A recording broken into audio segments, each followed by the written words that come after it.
Hola, bienvenidos de nuevo a otro video. Mis compañeras Susana Godoy, Aletze Fojaco y su servidora María Fernanda Torres, alumnas de la Facultad de Medicina y Psicología de la Universidad Autónoma de Baja California, cursando actualmente la clase Inmunología Básica, impartida por el Dr. José Jesús Manríquez, estaremos hablando en esta ocasión de las reacciones de hipersensibilidad, enfocándonos en la tipo 1. ¿Qué es la hipersensibilidad tipo 1? Ella es responsable en gran parte de la fisiopatología de las enfermedades alérgicas. Su función biológica es la defensa frente a parásitos y helmintos. La hipersensibilidad tipo 1 puede dividirse en dos fases. La primera fase, la sensibilización, y la segunda fase siendo la efectora, y esa misma se vuelve a dividir en dos subfases, siendo la temprana y la tardía. Comencemos. La fase de sensibilización. Primero, para entender esta fase, tenemos que definir qué es un alergeno.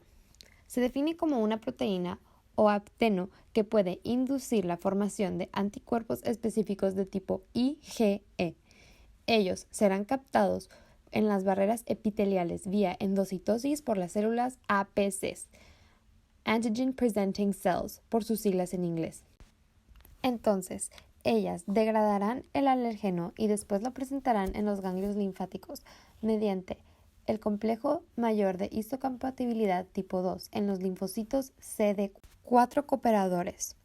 En presencia de un IL-4 e IL-13, estos pueden diferenciarse hacia la subpoblación TH2 de macrófagos, y entonces la IgE se favorece por un ambiente con altas concentraciones de IL-4 e IL-13. La IgE se encuentra en la membrana plasmática y es soluble en sangre. En la membrana plasmática va a realizar funciones de receptor en los linfocitos B mediante el receptor Fc de la IgE. Tenemos que recordar que los linfocitos B son células de memoria. Entonces, ellos mediante su receptor BCR reconocerán el alergeno rápidamente después de haber sido sensibilizado. Por eso esta es la fase de sensibilización. También los basófilos, eosinófilos y mastocitos son células sensibilizadas. De otra manera, la IgE se encuentra en forma soluble en sangre. La función es activar a las células previamente mencionadas. A continuación se explicará la fase efectora. Es llamada así porque todos los elementos que se desarrollaron durante la etapa de sensibilización están dispuestos para la ejecución de sus mecanismos biológicos de forma directa. Una de las dos subfases de la fase efectora es la temprana. Cuando existe la reexposición con el mismo antígeno, la síntesis de la IgE se realiza con mayor rapidez.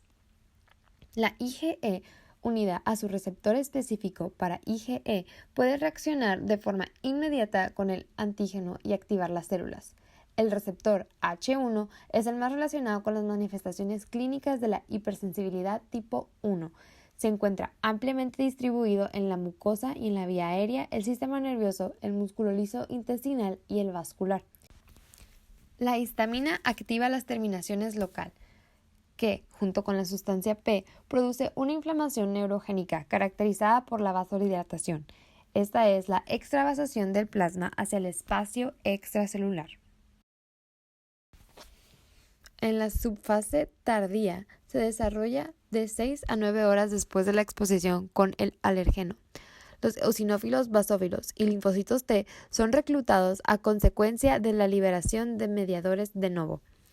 Los síntomas clínicos en las enfermedades alérgicas, entre estos la congestión nasal y la rinitis alérgicas, suelen aparecer. Las células inflamatorias que se activan durante esta fase liberan sus mediadores, lo promueven el edema y el daño tisular y perpetúa el proceso inflamatorio en general. Como se mencionó previamente, las células que participan son los basófilos, eosinófilos y mastocitos. Los basófilos participan en el incremento en el número y se relacionan de forma indirecta con la biota residente de las mucosas y de modo directo con los niveles de la IgE. Los eosinófilos serán mediados por la IL-5 y los mastocitos incrementarán en número, así como su estimulación, sobrevida y maduración depende de la IL-3. En lo que es la respuesta innata al polen, los pólenes contienen numerosos factores que pueden estimular una respuesta inmune innata. Estos incluyen factores intrínsecos en polen tales como la nicotinamida, adenina dinucleótido fosfatooxidasas, proteasas, proteínas de polen acuosas, lípidos y antígenos. Factores de patogenia por parte del polen, como es el polen nicotinamida, adenina dinucleótido fosfatooxidasas, inducen la generación de especies reactivas de oxígeno y reclutan neutrófilos que estimulan la inflamación alérgica posterior. Las proteasas del polen dañan la función de la barrera epitelial y aumentan la absorción del antígeno. El reclutamiento de los neutrófilos por los pólenes es importante para la inducción de la inflamación alérgica. El alergeno polen activa el factor nuclear Kb, lo que lleva a la producción de CXCL8 en el epitelio de las vías respiratorias. Los neutrófilos activados son reclutados por la CXCL8 y facilitan la inflamación alérgica posterior a liberar MMP9, elastasa de neutrófilos. Ahora pasaremos a hablar de enfermedades alérgicas. Rinitis alérgica y asma.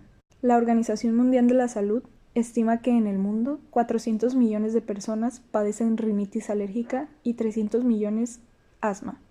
En la fisiopatología de ambas entidades está involucrada la hipersensibilidad tipo 1, con sus dos fases, la fase de sensibilización y la fase efectora.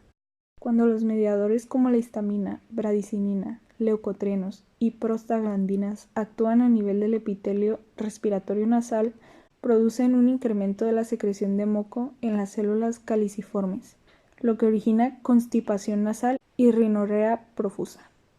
Esto impacta en los tejidos locales que presentan una coloración enrojecida y por otra parte estimula el reflejo innato del estornudo con el objetivo de eliminar el estímulo de la vía nasal.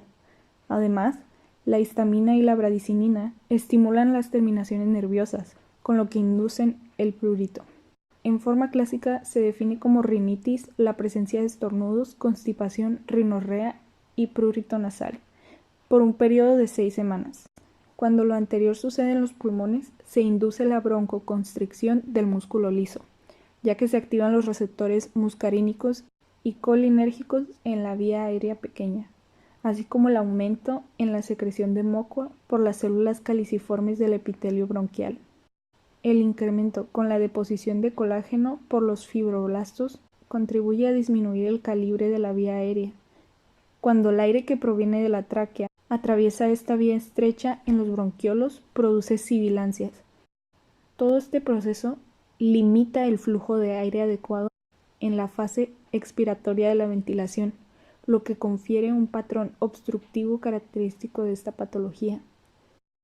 Las estadísticas demuestran que de 19 a 38% de los pacientes con rinitis alérgica padecen asma y de 30 a 80% de los asmáticos padecen rinitis alérgicas. Estas evidencias han derivado de la teoría de la vía aérea común. Debido a que es el mismo epitelio, sus funciones son similares, se ve afectado por los mismos antígenos y la respuesta inmunológica es análoga. Ahora vamos a explicar un poco lo que es anafilaxia. Esto es una reacción alérgica sistémica de aparición aguda y potencialmente fatal. Se da por la exposición a sustancias como el veneno de insectos, alimentos o medicamentos. Se produce por mecanismos que involucran la inmunoglobulina E. Existen dos vías que desencadenan la anafilaxia. Primero tenemos lo que es la vía clásica. Esta es mediada por inmunoglobulina E, mastocitos, histamina y el factor activador de plaquetas. Después tenemos lo que es la vía alterna. Esta es mediada principalmente por inmunoglobulina G, macrófagos y por el factor activador de plaquetas.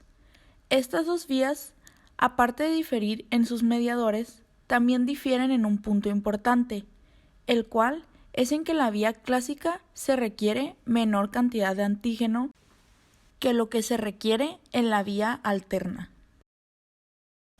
La gravedad de la anafilaxia depende de varios factores. Hay factores que incrementan y hay factores que disminuyen su gravedad.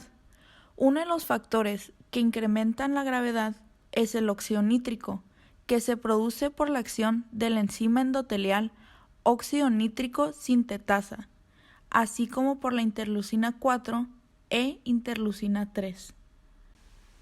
Después tenemos que la gravedad puede disminuir.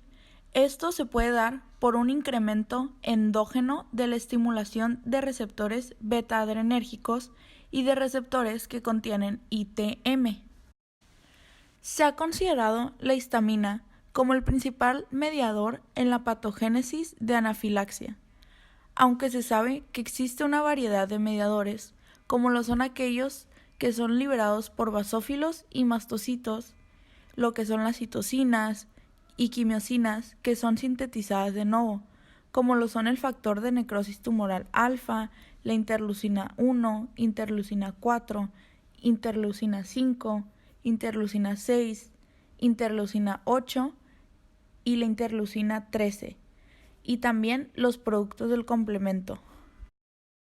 Los mediadores liberadores son responsables de los signos y síntomas que se presentan de forma variable y afectan diferentes sistemas, como lo son el respiratorio, causando tos, disnea, estridor, sibilancias, el cardiovascular, causando vértigo, choque, hipotensión, el gastrointestinal, causando náuseas, vómito, diarrea, dolor abdominal, lo que es la piel y la epidermis, causando prurito, abones y lo que es el angiodema, y esto solo por mencionar algunos.